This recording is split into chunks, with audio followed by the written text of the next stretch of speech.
Entrevista da semana. O nosso convidado de hoje é o engenheiro Renato de Souza Correia, presidente da CEBIC, que é a Câmara Brasileira da Indústria de Construção. É um prazer tê-lo conosco.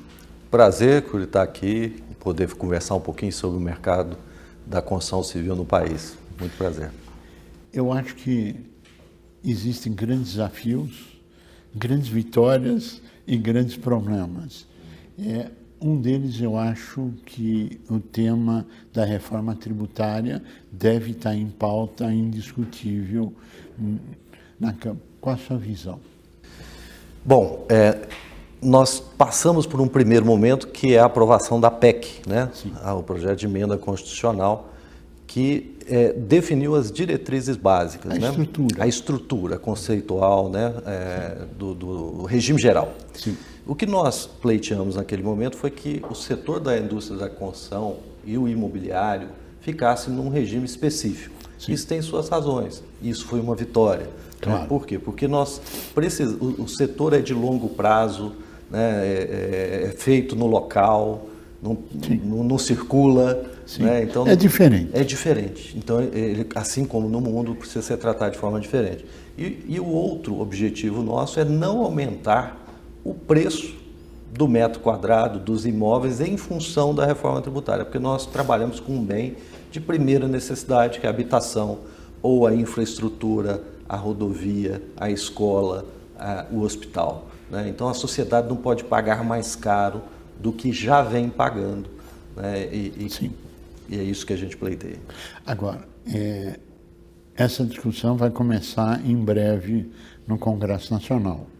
Imagino que deve ter, além da discussão de alíquotas, outros ingredientes. Isso é real ou isso não é real? É real. Você colocou um tema importante, que o sistema imobiliário no país ele tem um regramento próprio. Sim. De proteção do consumidor e do setor. Né? É o patrimônio de afetação, por exemplo, o RET, que é o Regime Especial Tributário, onde é cobrado o imposto sobre a receita, com 4% da receita ou 1% da receita no mais econômico.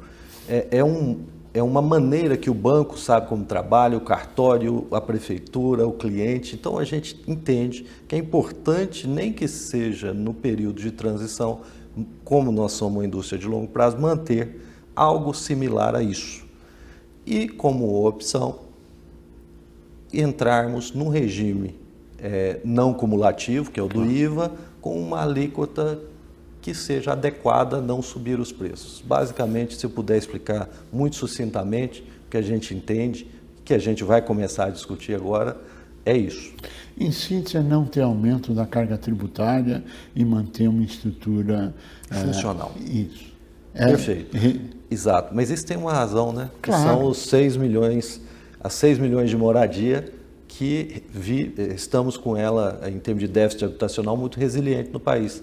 Desde 2009, nós estamos falando de 5, 6, 7 milhões. Sim. E essa indústria ela precisa de ter essa organização preservada para não piorar e sim buscarmos zerar esse déficit ao longo do tempo. Né? O que é que falta para que haja uma redução desse déficit habitacional? Porque me parece que a CEBIC atua também em outras áreas, como infraestrutura, além de casas populares ou moradias, de uma forma geral. Qual o maior desafio? Olhando para frente, o que você gostaria? Se a caneta fosse sua, o que você mudaria? É um problema muito complexo. Claro, né? Nós temos um sistema de poupança que funciona bem, mas quando o juro da Selic sobe, a captação de poupança baixa, reduz-se o investimento. Né? Caiu de 220 bilhões para 150 em 2 anos. É muita coisa. Muito ruim. E é muito ruim cair investimento numa área que precisa de habitação. O FGTS tem suas limitações. Sim. Nós temos que aumentar a formalidade para captar mais FGTS, mas quando você aumenta a formalidade, você aumenta o custo do emprego também. É uma equação difícil, mas precisamos de preservar o FGTS. E o faixa 1 do Minha Casa Minha Vida é dinheiro da União. Então, Sim. 10 bilhões por ano, né? Precisa aumentar esse investimento. O governo precisa ter capacidade de economizar em outras áreas para colocar dinheiro na habitação. Esse é o primeiro ponto. Que não haja inflação e que tenha juros abaixo de um dígito, né? Assim, de Bem 9, mais baixo. de 9 Bem para mais baixo isso. é onde o setor começa a ter condição de trabalhar. Isso é que a gente precisava fazer. Além de infraestrutura de água, energia, além de burocracia de aprovação de projeto, alvarás de construção, é um setor com muitos nós. Eu acho que o empenho da sociedade como um todo, entendendo que a habitação faz bem para a sociedade, não para o setor da construção. Como de fato faz. Nós somos solução dos problemas da sociedade. Claro.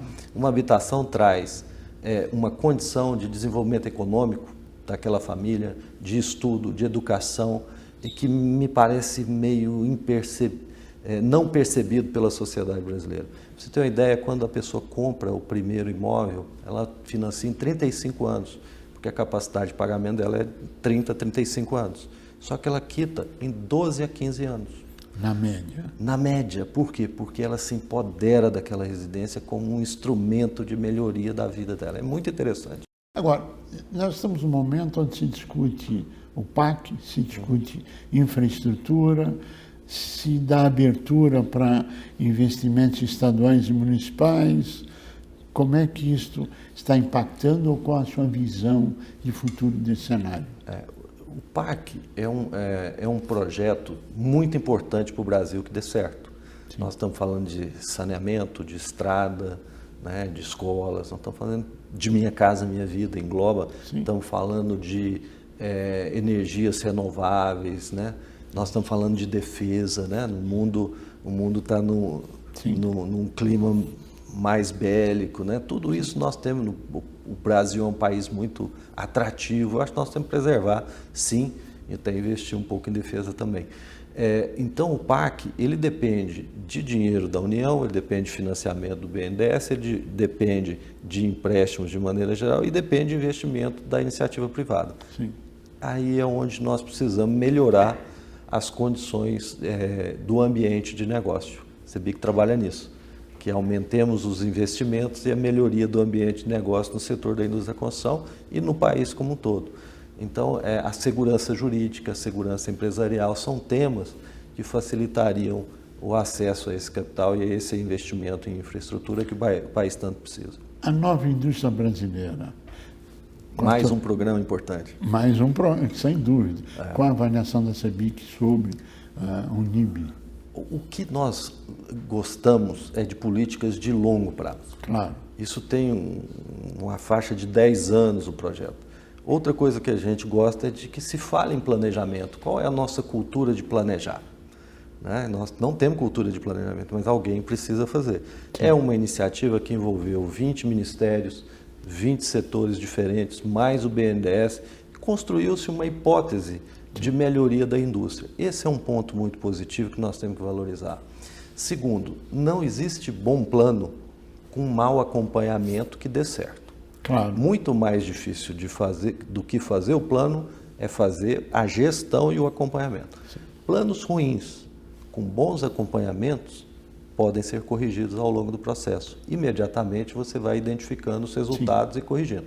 Então, eu não me preocupo muito em criticar se o plano é bom ou ruim. Eu acho que tem bons pontos Sim. Positivos, tem pontos negativos, mas a gente precisa conhecer, aprimorar, detalhar, que é o que o governo está fazendo nesses próximos 90 dias, e principalmente estabelecer indicadores que apontem o bom desempenho e que a gente possa acompanhá-los e ir movendo esse projeto na direção correta que melhor. Nós participamos com 2% do comércio internacional, por exemplo.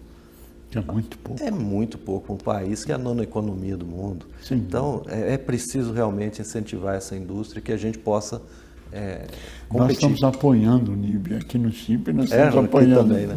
Bem, quando você olha para frente, qual o maior desafio que você enfrentaria? Ou que você gostaria, claro, estamos falando do CEBIC. Estamos falando de CEBIC, construção civil. Bom, você mapeou muito bem o cenário, Cury, né? Nós temos aqui um plano, que é um PAC, nós temos o Minha Casa Minha Vida dentro do parque, Sim. nós temos uma reforma tributária que vai impactar na cadeia, permitindo industrialização. Sem dúvida. Né? E você tem uma carência de mão de obra absoluta, né? Em vários setores, construção civil, Sim. um dos que mais sente carência de mão de obra, e a Nova Indústria Brasil, com um projeto de industrialização. Quando você soma isso tudo, eu vejo uma perspectiva muito boa de nós sairmos de uma construção 2.0 para uma 4.0 num espaço de tempo muito curto em relação ao que os países levam para chegar a esse ponto. Quando você fala em mão de obra qualificada, nossa pesquisa bimensal nacional da Datafolha aponta que 78% das empresas que têm vaga aberta não conseguem achar o profissional qualificado para isso, que é uma questão nacional. Mas eu gostaria de saber teu maior sonho para realizar essas coisas, além do trabalho, claro que nós sabemos que faz parte disso. Um dos meus maiores sonhos é falar: o déficit habitacional do país está resolvido e todas as pessoas têm água tratada e esgoto na porta. Eu acho que isso é que move o espírito da CEBIC de oferecer ao país solução para esses problemas estruturais. Infelizmente, estamos chegando ao final do nosso tempo. Eu pediria tuas considerações finais. Não, muito é agradecer a oportunidade de estar debatendo, de trazer ao público aqui essas informações, né? E de chamar a atenção que a construção civil é solução do problema da sociedade brasileira. Nós precisamos entender isso e buscar mecanismos de facilitar o desenvolvimento dessas obras para atendimento das pessoas. Esse é o meu terceiro sonho. Engenheiro Renato, nós queremos agradecer muito a sua participação, ao seu trabalho, o trabalho da CEBIC, da sua equipe, para que os investimentos, para que as obras, para que todo o trabalho benéfico para a sociedade se realize na infraestrutura, em todos os campos. E desejar que os governos entendam a necessidade da parceria poder público, setor privado, solução dos problemas da sociedade. A você que esteve conosco, o nosso mais profundo agradecimento. Com a certeza que estaremos juntos na semana que vem. Até lá!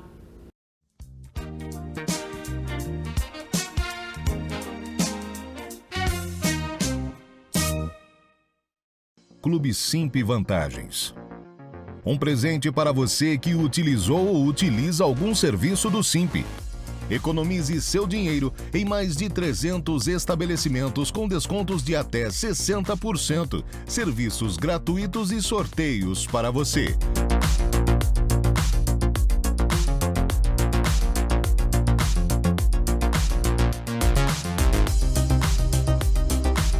Como fazer? Acesse clube.simp.org.br e preencha o formulário e pronto. Acesso totalmente gratuito e fácil.